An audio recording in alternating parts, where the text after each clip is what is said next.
역대상 1장입니다.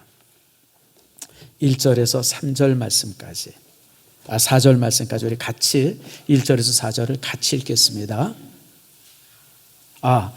또 우리 지금 세 가족이 있네요. 제가 깜빡 잊었습니다. 찬양이 길어서 세 가족을 잊어버렸어요. 근데 잘했어요, 찬양을. 자, 우리 이순자 권사님이시네요. 어디 계신가요? 우리 박수로 환영하겠습니다. 감사합니다. 여러분들 기도해 주실 것은 우리 교회가 매 주일마다 등록하는 분이 있기를 위해서. 우리 3년 동안 사실 우리 교회가 등록하는 사람들이 거의 없었거든요. 코로나 때문에. 3년치가 올 한 해 다 등록될 수 있기를 위해서. 4년치요, 4년치. 4년치가 올 한 해 다 등록될 수 있기를 위해서 여러분 기도해 주시면 감사하겠습니다. 역대상 1장 1절에서 4절입니다. 찾으셨죠? 우리 같이 읽겠습니다. 아담, 셋, 에노스, 게난, 마하랄렐, 야렛, 에녹, 무두셀라, 라멕, 노아, 셈, 함, 야벳은 조상들이라. 아멘. 기도하겠습니다. 하나님 감사합니다. 오늘 이 시간 귀한 말씀 함께 나눕니다. 말씀이 우리에게 은혜되게 하시고 은혜된 말씀이 우리의 인생을 새롭게 하는 축복 주님 내려 주시옵소서. 하나님의 말씀 우리가 귀로 듣는 것이 아니라 가슴으로 듣게 하시고 들은 말씀이 우리 신비에 정말 아름답게 새겨져서 그 말씀에 순종하며 사는 우리 인생 되게 해 주시옵소서. 아버지 하나님 감사합니다. 오늘 특별히 이순자 권사님 주의 교회 등록합니다. 교회 일꾼 되게 하시고 주의 교회 안에서 정말 함께 섬기고 주 앞에 영광된 그 이름 되게 해주시고 그의 이름이 우리 교회 안에 등록된 것처럼 하나님의 나라 생명책에 그의 이름이 등록되도록 주님 축복해 주시옵소서. 오늘 이 시간 말씀을 듣는 우리 모든 성도들의 가슴을 성령께서 감동시켜 주시고 말씀을 전하는 자나 듣는 자 성령의 감동 안에서 전하고 듣는 아름다운 시간 되게 해 주시옵소서. 감사드리고 예수님의 이름으로 기도드립니다. 아멘. 우리 옆 사람과 한번 인사합니다. 축복합니다. 사랑합니다. 오늘 주의 전에 오신 여러분들을 축복하고 사랑합니다. 잘 오셨습니다.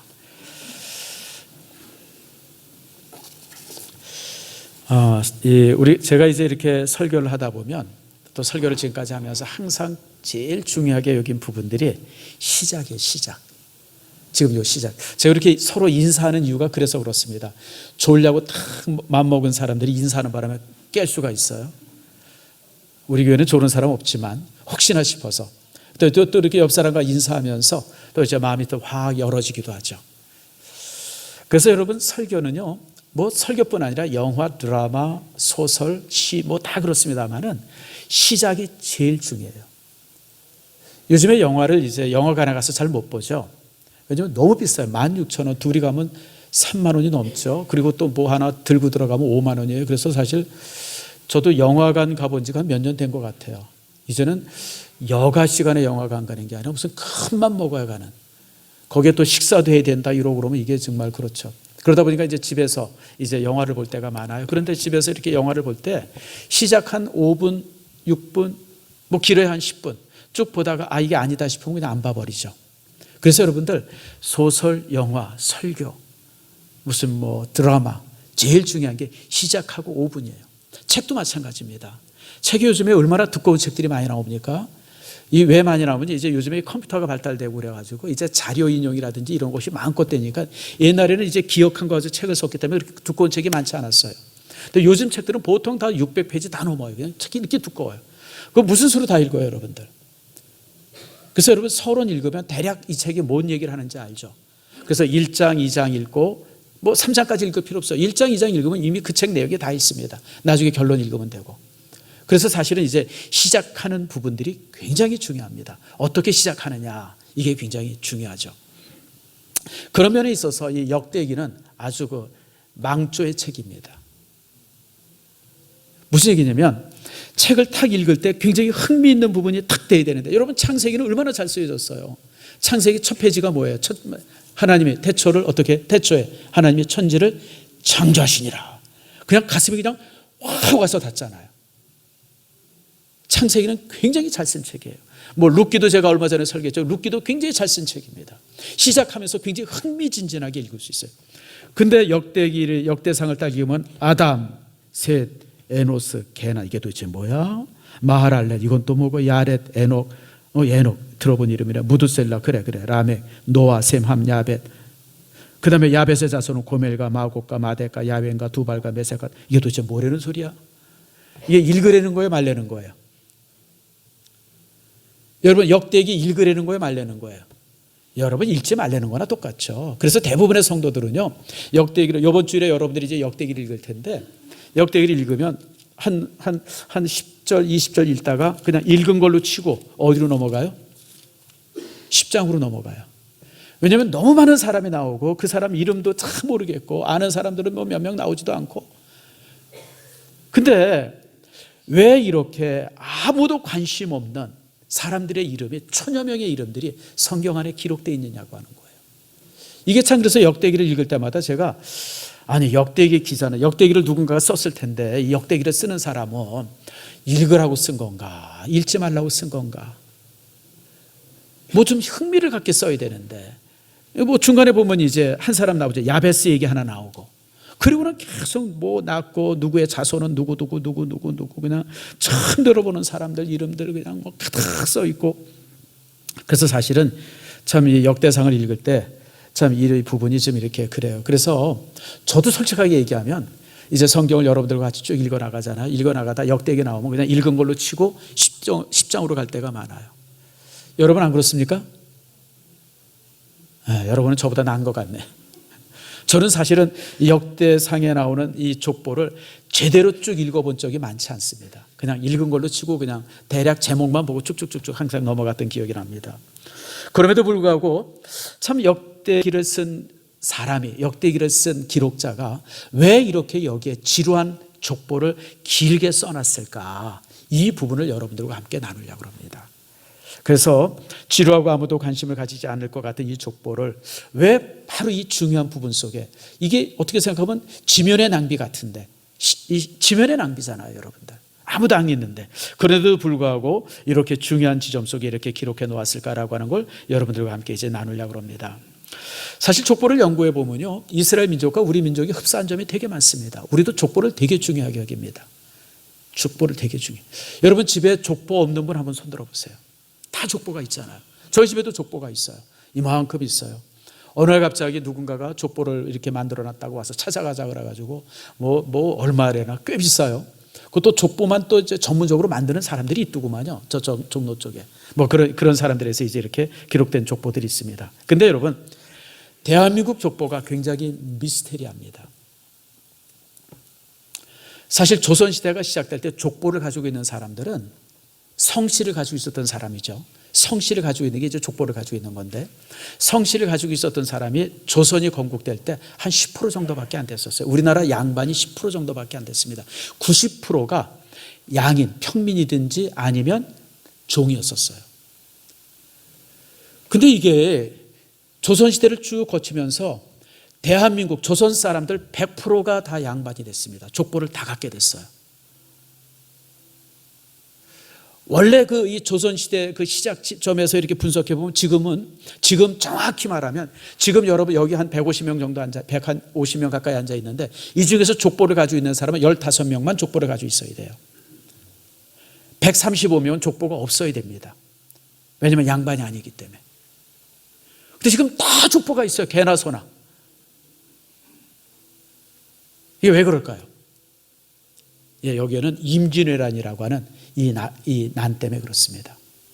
임진왜란 때 공명첩이라고 하는 것을 이 조정이 이제 발간을 했어요. 공명첩은 이 많은 종이 하나에다가 공명책 이래가지고 이제 보냈어요. 이 공명책이 뭐냐면 왜구를 뭐 이렇게 5명 이상 목을 잘라왔다든지 큰 공을 세웠다든지 흉년이나 이럴 때 이제 이렇게 그 양식을 이제 조정에다 바쳤다든지 이런 사람들에게 공명책이라고 하는 책을 한 권 딱 줘요. 종이를 한 장 줘요. 그럼 이제 그 공명책에다 자기가 이름을 딱 적습니다. 이름을 딱 적어요. 그때부터 그 사람은 그 순간 양반이 되는 거예요. 그런 집안 손 들어보세요. 여기 90%가 그런 집안이에요. 솔직히 손 드세요. 오장로님 손 아니에요? 그러니까 이게 그래서 이제 대부분 다 양반이 됩니다. 우리나라가. 그리고 저 순종 때도 이제 갑오 경쟁 때 우리나라 갑오 경쟁 때 우리나라 이제 모든 종들이 풀어나지 않아요? 그때 또 이제 다 또 양반이 다 이제 이렇게 양반이 되죠. 그래서 그러니까 이제 성씨를 가질 때 제일 많이 가졌던 성씨가 김이박입니다. 왜냐하면 우리나라의 김씨, 이씨, 박씨가 제일 양반들이 많았기 때문에 다른 성씨를 잘 안 갖는 거예요. 그러니까 피천득 씨 같은 사람은 아버지가 참 미련한 사람이야. 아니 성씨 가질 때 김씨 가지면 김천득 얼마나 괜찮아요, 여러분들. 근데 피천득은 누구나 다 이제 그렇게 순종 때 이렇게 이제 이렇게 이 종에서 풀려난 사람인 걸 뻔히 알잖아요. 그때 이제 이렇게 성씨를 새로 가지라 했을 때 대부분의 사람들이 김이박을 가져. 그래서 우리나라가 김이박 씨가 전체 국민의 50%입니다. 김씨가 20몇 프로가 넘을 거예요. 이씨도 한 10여 프로 넘고 박씨도 마찬가지고. 그래서 김이박 씨가 제일 많은 이유가 그래서 그래. 김이박이 원래 무슨 뭐 김수로 왕 후손이다 뭐 누구 후손이다 이래서 많은 게 아니라 여러분 그래서 많은 거예요. 아무튼 그래서 우리나라 사람들은 이 족보를 굉장히 중요시 여겨요. 왜냐하면 그게 자기의 근본이라고 생각하기 때문에 그렇습니다. 그래서 만약에 이제 같은 성씨 사람들이 만났다 그러면 본이 어디냐 물어보고 또 학렬이 어떻게 되냐 물어보고 그래서 갑자기 처음 만난 사람이 졸지에 뭐 아저씨도 되고 손자도 되기도 하고 뭐 형제도 되기도 하고 막 그러는 거. 그게 이제 우리 민족의 독특한. 그래서 우리나라 사람들이 족보를 되게 중요시 여겨요. 근데 여러분 성경도 유대인들도 족보를 중요시 여깁니다. 다른 민족들은 족보를 중요하게 여기지 않습니다. 족보 가지고 있는 민족들이 거의 없습니다. 일본 같으면요 성씨가 언제 만들어지면 한 100년 전 메이지 유신이 지나면서 성씨가 만들어집니다. 그래서 일본은 성씨가요 5,000개가 넘는데 5,000개가 뭡니까? 뭐 10,000개가 넘는다 그래요. 일본 사람들은 족보가 없습니다. 그냥 이제 어떤 그 장군의 가문들만 족보가 기록되고 일반 사람들은 족보가 없고요. 대부분의 그 일본 사람들의 성씨가 언제 만들어지냐면 이 메이지 유신 지나고 모든 성씨가 다 만들어집니다. 그래서 우리나라는 김이박 외에 뭐 기껏해야 무슨 한 100개 성이 있습니까? 그 정도 성씨인데요. 일본은 성씨가 그래서 5,000개가 넘습니다. 성씨가 그렇게 많아요. 근데 여러분 성경도 족보를 되게 중요시 여깁니다. 우리처럼 무슨 뭐 근본이 뭐냐 이런 걸 따지기 위해서라기보다도 또 다른 의미가 이제 이렇게 이 족보 안에 있죠. 그래서 오늘 이 시간에 우리가 이 족보를 좀 이번 주일과 다음 주일에 걸쳐서 여러분 족보를 좀 살펴보려고 합니다. 아무도 관심 갖지 않는 족보인데 왜 성경에 이렇게 9장이나 걸쳐서 여기 쓰고 있나. 근데 여러분 족보가 여기만 나와 있는 게 아니죠. 창세기 4장에도 족보가 있어요. 또 14장에도 족보가 있고요. 그리고 또 이제 민수기나 이런 데 보면 또 사람 이름들이 억수로 많이 나옵니다. 민수기에 많이 나오고 또 신명기에도 나오고 또 이제 신약 성경에 보면 마태복음에도 족보가 나오고 누가복음에도 족보가 나와요. 마태복음 1장에 보면 뭐 이제 아브라함은 누구를 낳고 또 이제 다윗 또 누구를 낳고 그다음에 또 이제 무슨 뭐 또 누구 그래가지고 이렇게 예수 족보가 또 누가복음에도 족보가 있잖아요. 예수님 외에는 누구고 이렇게 해서 쭉 족보가. 그래서 이런 걸 갖다 족보가 두 가지 형태가 있는데 위에서 내려오는 족보는 하향식 족보라고 그러고 아래에서 올라가는 족보는 상향식 족보라고 그래요. 대부분의 족보는 위에서부터 쭉 내려옵니다. 근데 예수님의 족보만은 아래에서부터 위로 올라가요. 그래서 이렇게 예수님의 족보는 이렇게 상향식 족보다. 이렇게 족보가 좀 두 가지 형태로서 이렇게 이제 기록이 되어지죠. 그러면 왜 이렇게 성경에 족보가 많을까라고 하는 거예요. 그래서 오늘 이 시간에 이 족보가 많은 이유들을 여러분들과 함께 살피고 그리고 이제 은혜를 나누려고 합니다. 자, 첫 번째. 여러분 이 족보가 이렇게 많은 이유 중에 하나는 우리가 한번 말씀을 읽어봅시다. 1장 1절 말씀만 한번 같이 읽어볼까요? 자, 시작. 아담, 셋, 에노스. 이제 족보가 시작이 되어지죠. 그리고 이제 그 다음에 에노스 다음에 누구예요? 게난, 마하랄렐, 야렛. 그리고 이제 에녹은 여러분들 아시죠? 하나님과 동행하다가 이제 이렇게 죽지 않고 올라간 사람이죠. 근데 이 에녹의 아들이 무두셀라 969살 제일 오래 산 사람. 무두셀라가 언제 죽냐면 노아 홍수 때 죽습니다. 그래서 이 무두셀라가 노아 홍수 때 자연사했을까? 그냥 근데 홍수가 막 졌을 때 물에 빠져 죽었을까? 그게 굉장히 아주 그 퀘션 중에 하나예요. 그 다음부터 노아 홍수 때 무두셀라가 이제 이 나이가 돼서 죽습니다. 뭐 그런 거. 그래서 알만한 사람들, 그 다음에 이제 4절에 노아, 셈, 함, 야벳 우리가 아는데 그 다음부터는 우리가 전혀 모르는 사람들의 이름들이 계속해서 쭉 나오고 있어요. 왜 이렇게 성경에서는 이렇게 족보의 이름들이 많이 기록이 되어 있고 관심을 갖느냐라고 하는 거예요. 여기에 제일 첫 번째 이유가 있습니다. 그것은 따라합시다. 온 인류는 하나다. 이 사실을 알려주고 있는 거예요. 온 인류는 하나입니다. 특별히 누가복음에 보면 예수님의 족보를 쭉 하는데 맨 위에 올라가는 아담이 나와요. 근데 아담 위에 따라합시다. 그 위는 하나님이라. 온 인류는 하나님에게서 시작되어지고 그리고 그리고 아담부터 쭉 내려오는 인류는, 그래서 조상은 하나라고 하는 사실을 가르쳐줘요. 여러분, 온 인류 하나입니다. 하나예요. 사람들마다, 종족들마다 나름대로 계급이 있습니다. 이게 우리 시대의 가장 큰 문제 중에 하나가 여러분 계급이에요. 계급. 목사님 우리나라에 무슨 계급이 있어요? 아니요, 여러분, 우리나라도 계급이 있습니다. 우선 이제 세계적으로 있는 계급인데, 우선 피부색의 계급이 있습니다. 여러분, 여자들 화장품 중에서 제일 중요하게 쓰이고 비싼 게 무슨 화장품이에요? 미백 화장품이잖아요. 미백, 하얘지는 화장품. 실질적으로 여러분, 이 피부색의 계급입니다. 세계적으로 그래요. 하얗면 하얄수록 그 사람은 귀중한 사람이고, 까마면 까말수록 천한 사람입니다. 그래서 여러분들 동남아를 가든지 인도에 가면 사람들이 그냥 하얀색 하얘지려고 그냥 난리를 칩니다. 여러분, 저기 어디예요? 미얀마 가 보면 미얀마 여자들이나 남자들이 여기다 이제 하얀 돌가루를 많이 발라요. 아마 여러분 미얀마 여행해 보시면 알고, 사진 보면 여자들이 하얀 거 이렇게 얼굴에다 많이 바르는 거 볼 거예요. 그게 왜 바르냐면 그 돌가루가 얼굴을 하얗게 해준답니다. 그래서 그 돌가루를 그렇게 발랐어요.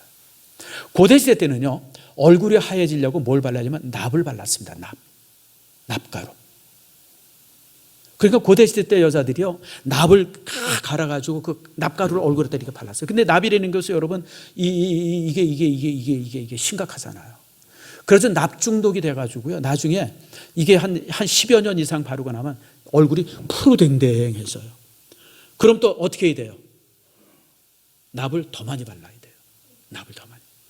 여러분, 제가 예전에 한번 봤는데, 여러분, 영국의 여왕 중에 엘리자베스 1세 여왕 아시죠? 그 엘리자베스 1세의 초상화를 보면 아주 얼굴이 하얘요. 왜 하얀지 아세요? 납을 많이 발라서 그래요. 나중에 엘리자베스 1세이 나이가 많아가지고는 이 얼굴이 이렇게 시퍼렇게 돼가지고 그것 때문에 굉장히 고생했다고 하는 기록을 내가 어디서 본 것 같아요. 여러분, 이처럼 피부색이 계급입니다. 미국에서는요, 흑인으로 태어나면, 그러니까 까맣게 태어나면 백인보다 총 맞을 확률이 한 5배만 됩니다. 흑인 자체, 그냥 얼굴이 까맣다는 것, 그 이유 때문에 총 맞을 확률이 백인보다 5배가 많다는 거예요. 그래서 미국은 그냥 이 피부색이 계급이에요. 피부색이. 그러니까 미국 사람들이 이 중국 사람들을 향해서 무슨 티베트 그렇게 하지 말아라, 무슨 너희들이 무슨 이제 다른 나라 사람들 이렇게 소수민족들 핍박하지 말아라 그러고 막 얘기하면 이 중국 사람들이 미국 보고 그럽니다. 이거 니들이나 잘해. 흑인 문제나 잘하고 그래. 니들은 흑인 문제 심각하면서 무슨 우리나라 보고 무슨 티베트 사람들 어쩐다 그런 얘기하냐. 그렇게 이제 비웃는 게 바로 그래서 그렇습니다. 뿐만 아니라 가문으로 주어지는 계급도 많지 않습니까? 우리나라도 옛날에 산홍공상이라고 그래가지고 이 계급이 있었어요. 여러분, 인도 같은 데도 이 가문의 계급이 심각합니다. 카스트 제도라고 그러죠. 그래서 인도 사람들도 그 하얘지는 것에 목숨을 겁니다. 목숨을 걸어요. 이 기록을 보거나 이런 데 보면 그냥 하얘지려고 화장품도 그렇고 아무튼 목숨을, 왜냐하면 그게 계급이기 때문에 그래요. 원래 인도 사람들이 왜 그렇게 되냐? 원래 인도 사람들은 까맸어요. 깜깜했어요. 그런데 기원전 10세기쯤에 백인들이 인도에 와서 정착을 합니다. 백인들, 아리안족이 거기 와서 정착을 해요. 그래서 이 아리안족이 어디 사냐면 파키스탄, 그 다음에 아프가니스탄, 인도, 그리고 또 조금 올라가서 타자키스탄, 이런 곳에 이제 백인들이 와서 정착을 합니다. 그래서 여러분들 이 타자키스탄 가서 여러분 깜짝 놀라는 곳 중에 하나가, 타자키스탄 사람들 다 백인이에요. 백인. 깜짝 놀라요. 아니, 백인이 왜 여기 와서 사나? 아리안족이에요. 그 사람들이 거기 와서. 그러면서 이 아리안족들이 인도에 와서 살면서 인도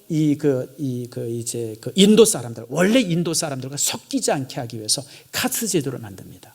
그래서 이 백인들은 이제 이렇게 브라만이라든지 크사트리아 같은 제일 윗계급에 있게 하고, 그 다음에 인도에 살고 있는 원주민들은 이제 평민이나 노예.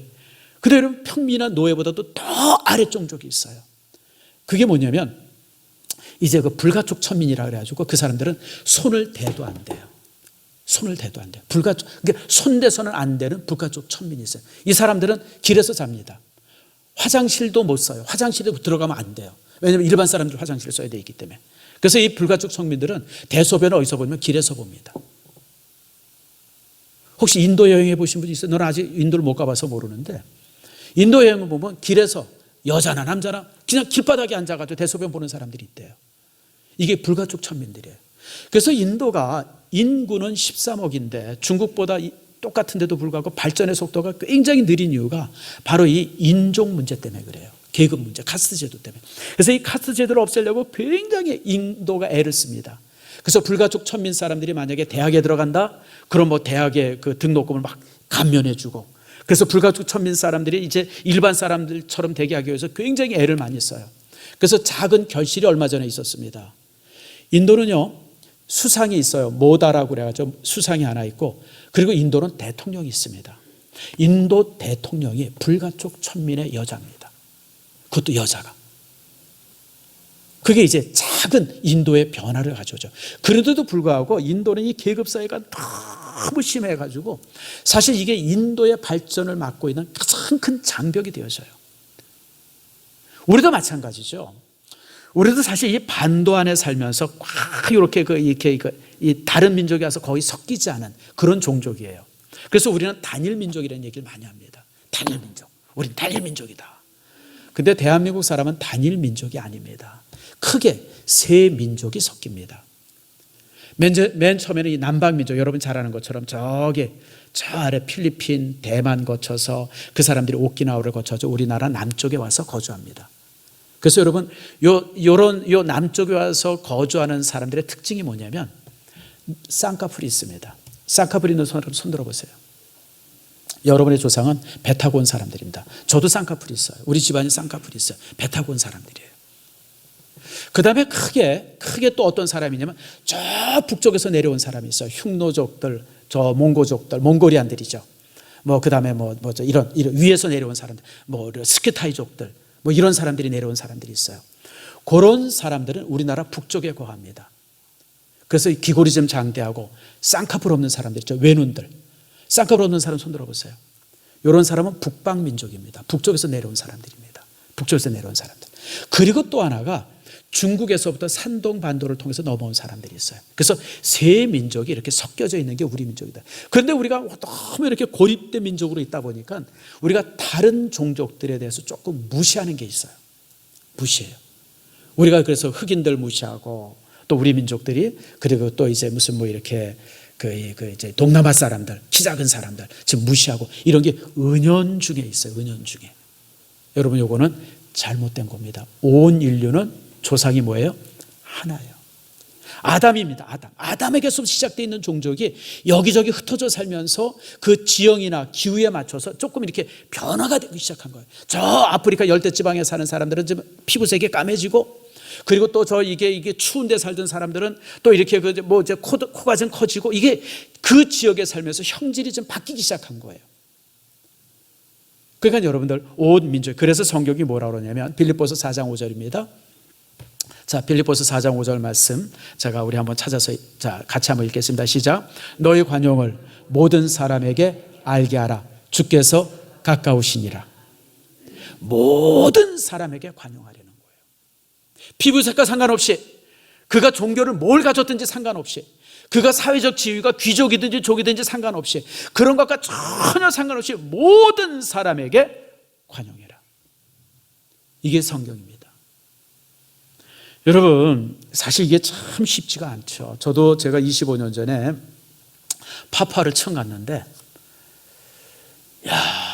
비행기에서 딱 내려서 파푸아 사람들 탁 보는데 숨이 탁 막혀요. 무슨 생각이 드냐면, 이 사람들이 사람들 맞나? 그런 생각이 들었어요. 나중에 하나님 앞에 참 많이 회개했는데, 왜냐면 여자들은요 다 벗고 풀치마 하나 입고 있어요. 물론 제가 내렸던 센탄이라고 하는 그 도시는 이제 이렇게 조금 그래도 이제 비행기도 오르내리고 차들도 왔다 갔다 오고 그러기 때문에 거기는 그래도 사람들이 옷을 좀 입었는데, 조금 더 이렇게 한 20, 30분만 이렇게 이 오지에 들어가면 대부분 사람들이 이 치마는 남자는 꼬대가라 그래가지고 요만한 대롱 하나 꼬추에다 딱 끼고 있어요. 그게 정장이래요. 그리고 그런 사람들이 창 들고 딱 공항에서 이렇게 서 있는데 이게 눈을 어디다 둬야 할지 모르겠어요. 도대체 어딜 쳐다봐야 되는지. 권사님 어디 봐야 돼요? 정장을 입었대는데 정장 다 벗고 대롱 하나 이렇게 딱 꼬추에다 끼고 이렇게 딱 서 있는데 창 들고 이걸 도대체 눈을 어디다 둬야 될지 모르겠어요. 우리는요 그렇게 해서 타민족에 대해서 조금 이렇게 멸시하는 그런 게 은연중에 우리 속에 있어요. 다른 민족들 좀 무시하고 동남아 사람들 좀 무시하고 못 산다고. 여러분 잘못된 거예요. 모든 사람은 하나예요. 형제예요. 여러분 어디 가서 흑인을 만나도 동남아에 가서도 이렇게 못 사는 사람 만나도 항상 여러분들 가져야 될 태도는 뭐냐면 우리는 형제다. 이 마음을 항상 가져야 돼요. 두 번째, 오늘 아담에게서 시작된 사람들이 얼마나 많은 후손들을 낳습니까? 그렇죠. 아담 한 사람에 시작된 사람이 셋, 에녹서 쭉 내려오다 노아 때 셈, 함, 야벳이 있는데 자 그 다음에 야벳에 와가지고 어떻게 야벳의 자손은 고멜, 마공, 마대, 야웬, 두발 뭐 이래가지고 쭉 여러 가지 함의 자손들이 있고 또 이제 두발의 자손들은 어떻게 점점 인구들이 불어나는 것을 봐요. 여러분 생육하고 번성하라고 하는 하나님의 말씀이 여기서 이루어지는 겁니다. 창세기 1장에 하나님께서 인간을 만드시고 뭐라 그래요? 따라합니다. 생육하고 번성해라. 번성하려는 거예요. 한 명으로 시작됐던 인간이 지금은 이제 70억이 넘는 인구가 되어졌어요. 앞으로 한 20-30년 더 있으면 이제 인구가 100억이 된다 그럽니다. 근데 우리는 무슨 생각을 예전부터 가졌냐면 인구가 많은 것은 재앙이라고 생각했어요. 여러분 우리나라도 그랬습니다. 우리나라도요 20년 전만 해도 애가 셋을 낳으면요 세 번째는 의료보험이 안 됐어요. 여러분 기억나십니까? 세 번째는 의료보험이 안 됐어요. 인구가 재앙이라고 생각했어요. 이게 왜냐하면 멜더슨이라고 하는 사람이 한 300년 전에 인구론이라고 하는 책을 썼어요. 여러분 너무 잘 알죠? 중학교 때인가 고등학교 때 배웠던 얘기입니다. 뭐라 그래요? 인구는 기하급수적으로 늘어나고 이제 식량은 산술급속으로 늘기 때문에 결국 많은 인구 때문에 인간은 엄청난 재앙을 겪게 될 것이다. 그게 이제 인구론의 얘기입니다. 그래가지고 인구가 많은 것이 인구가 늘어나는 것이 재앙이라고 생각했어요. 그래서 인구를 줄여야 된다고 하는 생각들이 온 인류 안에 마음속에 가득 있었어요. 그런데 요즘의 시대를 대고 보니까 인구는 재앙이 아니라 인구가 진정한 자원이에요. 여러분 대한민국의 자원은요 땅에 텅스텐이 묻어 있다. 우리나라 땅에 무슨 뭐 석유가 무슨 뭐 이렇게 석유가 묻어 있다. 무슨 뭐 석탄이 묻혀져 있다. 무슨 어디에 가보니까 무슨 뭐가 묻어 있다. 여러분 이 땅에 묻혀져 있는 것이 우리나라의 자원이 아니라 대한민국의 5천만의 인구가 진짜 자원이에요. 여러분들 이것을 요즘에 알기 시작했어요. 정부가. 그래서 얼마 전부터 시작해가지고 아이가 셋이면 여러분 애가 셋이면 아파트 청약하는데 영순이에요. 영순이. 그냥 제일 먼저 들어갈 수 있어요. 이걸 요즘에 깨달은 거예요. 여러분 저번에 한번 사우디의 유명한 장관 하나가 그런 얘기했다는 걸 제가 들었어요. 우리는 사우디에 나오는 석유를 너무 부러워하잖아요.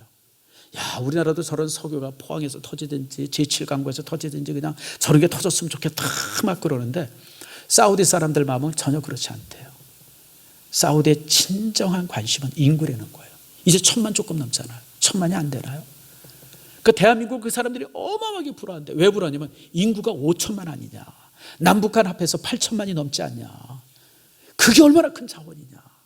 근데 우리는 석유가 자원인 줄 아니에요. 여러분 석유가 자원이 아니라 인구가 자원이에요. 생육하고 번성하라고 하는 하나님의 이 말씀이 진정한 축복인데 우리 민족이 그동안 그걸 잊고 살았던 거예요. 자 여러분 시편 127편 말씀 한번 읽어봅시다. 시편 127편 3절과 5절에 있는 말씀인데요.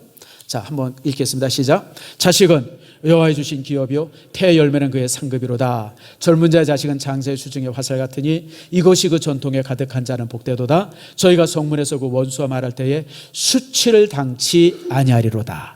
아멘. 아이가 셋이면 쫄딱 망한다. 이게 우리나라 80년대 90년대 그 텔레비에서 나오던 인구 정책의 광고였었어요. 그런데 성경은 그렇게 말하지 않습니다. 자녀가 가득한 자는 전통에 가득한 자는 무엇이다? 복되도다. 여러분, 자녀가 많은 게 축복이에요. 애가 많은 게 축복이에요. 여러분, 아이 많이 낳으세요. 자녀들 결혼시키면 애 많이 낳으세요. 많이 낳으라고. 저도 그렇습니다. 정말 자녀들 많이 낳으면, 손주들 많이 낳으면 제 남은 생에 손주 키우는데 모든 걸 바치겠어요. 그것보다도 소중한 게 어디 있어요? 번성의 축복이 가장 큰 축복이에요, 여러분들. 돈이 아니에요, 여러분들. 요즘에 많은 청년들이 무슨 생각을 하냐면, 자녀를 결혼도 잘 안 하려고 그러고, 결혼 안 하려고 그래. 자녀 안 하려고 그래요. 왜냐하면, 희생하기 싫은 거예요. 그냥 나만 행복하게 살면 되지. 뭐 애 낳아가지고 애 키우느라고 그냥 모든 거 희생하냐. 그게 싫다는 거예요. 또 내 부모처럼 자녀 키울 자신이 없다는 거예요. 뭐 그래가지고 자녀 조금 낳으려고 그러는데, 여러분, 이것은 하나님의 은총을 거절하는 거예요. 하나님의 은총은 따라합니다. 생육하고 번성하라. 날만한 사람들 지금 빨리 나세요. 여기도 우리가 찬양대 보니까 날만한 사람이 아직 있어. 나세요 더. 여러분들도 더 많이 나세요. 지금까지 우리가 잘못 교육받고 이 잘못 훈련받아서 하나 낳고 둘 낳고 말았는데, 여러분 더 나세요. 여러분들 셋 낳고 넷 낳으세요. 저는 사실 우리 교회가 조금 풍족해지면 교회에서 애 낳으면 1,000,000원씩 주고 싶어요. 상으로. 여러분, 애기 하나 값이 1,000,000원만 되겠습니까? 애기 하나가 1,000,000원만 되겠어요, 여러분들? 애기 하나 값이 그래도 정부가 못하는 거 교회가 할 수 있어야 돼요. 우리 교회가 그나마 참 잘한 것이 있어요. 15년 전부터 아기를 낳으면 베이비 박스를 보내줬어요, 영화부에서. 참 저는 제가 지금까지 긴 목회 생활하면서 제일 잘한 것 하나 치라 그러면 베이비 박스를 보내준 거예요. 한 20만 원에서 30만 원 사이에 해가지고 거기에 책도 넣어주고, 태어난 아이 막 필요한 것들 넣어주고, 편지도 하나 써서 보내주고, 뭐 이러고 저러고 해가지고 애기 베네 쪼고리라고 그러네, 그런 것도 만들어서 그 베이비 박스를 이제 이렇게 가정 보내줬어요. 근데 제가 참 그건 잘한 것 같아요. 근데 여러분, 이동순 장로님, 이제 조금 가격을 좀 올리세요. 지금까지 우리가 20만 원 전후했는데 한 30만 원, 40만 원 해서 정말 받아봤을 때 선물은, 여러분 제가 얘기합니다. 누구에게 선물을 할 때 선물은 상대방이 감동하도록 줘야 그게 선물이에요. 상대방이 감동하지 않는 건 선물 아니에요, 여러분들. 그런 건 주나 마나 하는 것들이에요. 그런 거 주지 말고, 받아봤을 때 애기 엄마가 애기 낳고 나서 막 아프고 배 아프고 그냥 막 그러고 있을 때 교회에서 주는 선물을 딱 받아보고 나서 그냥 깜짝 놀라서 아픈 거 다 사라질 수 있는, 여러분 그런 선물이 교회에서 주어져야 돼요. 사실 우리가 지금까지 그런 선물을 줬어요. 근데 내가 보니까 조금 더 좀 이렇게 더 좋게 해야 될 것 같아요, 이런 상황에서. 그래서 여러분, 참 이게 안타까운 것이, 대부분의 산하 제한이 어느 때부터 시작되냐면 개신교 국가들이 대부분 산하 제한을 해요. 이게 참 안타까운 현실이에요. 천주교인들은요 애 막 낳습니다. 필리핀은요, 천주교는요 그 산하 제한 자체가 불법이에요. 그래서 피임을 못하게 합니다. 천주교인들은 피임 못하게 합니다. 하나님이 주시는 대로 나라. 그래가지고 낙태 안 됩니다. 필리핀 같은 데서 낙태 못합니다. 미국에서도요 낙태 못하는 그 주가 꽤 많습니다. 근데 여러분, 개신교 국가들이 자꾸만 산하 제한을 많이 해가지고 인구가 점점 줄어요. 무슬림도요 곧 10억이 넘습니다. 무슬림 인구가 10억이 넘어가요. 왜 넘어가냐면 그들이 전도를 잘해서가 아니라 애를 많이 낳아서 그래요. 애를 많이 낳아서 막 인구가 늘어나요. 여러분, 우리 대한민국도 인구가 늘어야 되는데, 내가 볼 때 저 불신자들에게는 가망이 없고요, 우리 교회 안에서 인구가 늘어야 됩니다. 많이 낳아야 됩니다. 옆 사람한테 납시다, 좋게 말할 때 더 낳게 하세요. 더 낳게 하세요, 여러분들. 아이들이 아이고 아버지 애 키우기 힘들어서 못 낳겠어요. 어머니 아이고 애 키우기 얼마나. 그럴 때 여러분들 자신 있게 말하세요. 자, 우리 할머니 할아버지 되는 사람들 다 같이 한번 합시다. 내가 키워줄 테니까 낳아라. 얘기하세요. 뭐 그 정도 자신이 있어야죠. 여러분, 손주들, 여러분 나이 들어서 뭐 할래요? 70, 80 넘어서 뭐 하려고 그래요? 애 키우는 재미라도 가지세요, 여러분들. 최고의 기쁨이지. 더 큰 기쁨이 어디 있어요? 물론 뭐 힘들고 뭐 아이고 애 키우느라고 뭐 그냥 관절염 걸렸어요. 애 키우느라고 뭐 손목 아파요. 여러분, 그거는 정말 축복이고 감사해요. 제가 여러분 영화부 가잖아요. 애들이 얼마나 이쁜지 몰라요. 그래서 제가 가끔 영아부 애들 안을 때 하나님 앞에 그래, 하나님 내 새끼 한번 안아보게 해주세요. 남의 새끼가 아니라 내 자식이 낳은 손주들 좀 안아볼 수 있는 축복 주세요. 나는요, 우리 애들이 결혼해서 애 낳으면요, 열을 낳으면 열 다 데리고 내가 데리고 살 거예요. 그래서 제가 단독에 그 집을 구한 이유가 그래서 그래요. 방 많은 거 제가 그래서 그래요. 애들 다 한 방씩 줘가지고 내가 키우려고 그래요. 내가. 여러분, 할머니 할아버지가 돼서 뭐 하려고 그래요, 여러분들?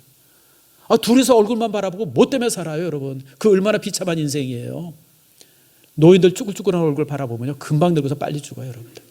여러분, 애 키우고 살면요, 다 100살 넘습니다. 아멘 하세요. 얼마나 큰 기쁨이에요. 아이들이 우리에게 주는 기쁨이 얼마나 크고요, 그 기쁨이 얼마나 여러분 대단해요. 그러세요. 자, 오늘 여기까지만 제가 설교하겠습니다. 사실 제가 지금 한 설교가 전체 설교의 3분의 1 했는데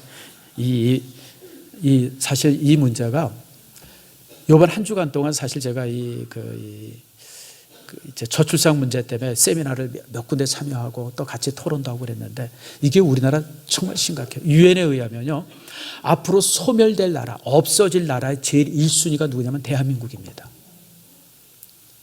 앞으로 100년 정도 지나면 대한민국이 없어진대요. 한민족이 없어진답니다. 소멸될 국가의 제일 첫 순위가 지금 대한민국. 여러분, 이게 얼마나 심각해요. 그래서 여러분들, 우리가 오늘 역대상을 바라보고 읽을 때 하나님, 우리 가문이 이렇게 낳고 낳는 가문 되게 해주세요. 내 가문에서, 내 자녀 가문에서 가문이 끊어지는 가문이 아니라 낳고 또 낳고 여러분, 직장 생활하는 것보다 훨씬 더 좋은 게 애 키우는 거예요. 직장 생활 바빠가지고 애를 여러분, 정말 내가 볼 때 그거는 저주받은 가문이 할 수 있는 얘기예요. 그까지 돈 몇 푼 벌자고 애를 안 낳아요, 여러분들? 그러지 마세요, 여러분들. 애 낳는 게 가장 큰 축복이에요, 여러분들. 그게 하나님 앞에 가장 큰 충성이고요. 하나님께서 인간을 만드시고 제일 먼저 하신 말이면 생육하고 번성하라 그랬어요. 그게 인간의 사명이에요, 여러분들. 그리고 여러분, 우리가 아이를 낳고 키우면서 하나님의 창조를 경험하는 거예요. 하나님이 이렇게 인간을 만드셨구나. 이렇게 인간을 하나님이 갖고 가시는구나. 그래서 여러분들, 여러분 후손들이, 여러분이 정말 넘쳐나는 축복이 여러분 가문 속에 있기를 축원합니다.